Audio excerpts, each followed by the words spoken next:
તો ખેડાની વાત કરી, ખેડાના કટલાલ પાસેથી ગૌમાંસનો જથ્થો ઝડપાયો છે। નદીની સીમમાંથી પોલીસે ઝડપી પાડ્યું છે ગૌમાંસ।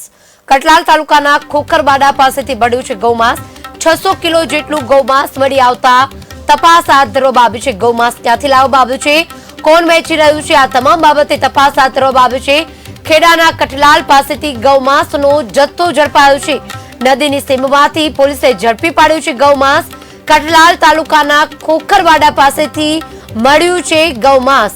600 કિલો જેટલું ગૌમાંસ મળી આવતા તપાસ હાથ ધરવામાં આવી છે। ત્યારે આ ગૌમાંસ ક્યાંથી આવ્યું છે, કોણ લાવ્યું છે, કોની પાસે મોકલવામાં આવ્યું હતું, આ સમગ્ર બાબતે તપાસ હાથ ધરવામાં આવી છે। પરંતુ હાલ અત્યારે ગૌમાંસ મળી આવતા ચકચાર મચી છે।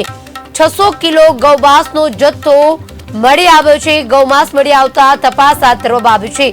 કટલાલ તાલુકાના ખોખરવાડા પાસેથી મળી આવ્યું છે ગૌમાંસ। આ મુદ્દે વધુ વિગત આપવા માટે ઇમરાન સંવાદદાતા જોડાઈ ચુક્યા છે। ઇમરાન, જે રીતે ગૌમાંસનો જથ્થો મળી આવ્યો છે, આ સમગ્ર બાબતે કઈ દિશામાં તપાસ હાથ ધરવામાં આવી રહી છે?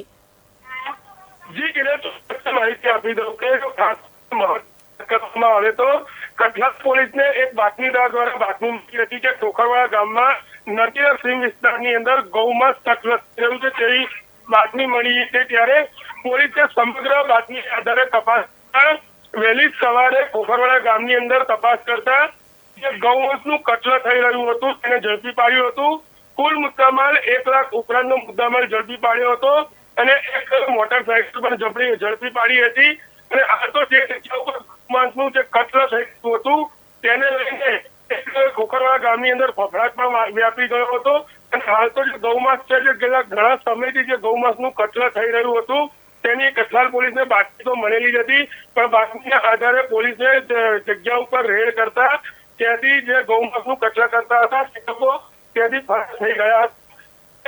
તેની અંદર ફરાર થઈ ગયા હતા, તેને પકડવા માટે કટલાલ પોલીસે ચક્રો ગતિમાન કર્યા છે। જી ઇમરાન, સમગ્ર વિગત બદલ આભાર। તો ગૌમાંસનો જથ્થો ઝડપાયો છે, પરંતુ ઈસમો ફરાર થઈ ચુક્યા છે, જેને શોધવામાં તપાસ હાથ ધરવામાં આવી રહી છે। 600 કિલો જેટલું ગૌમાંસનો જથ્થો મળી આવતા ચકચાર મચી છે। આ સમગ્ર બાબતે તપાસ હાથ ધરવામાં આવી રહી છે।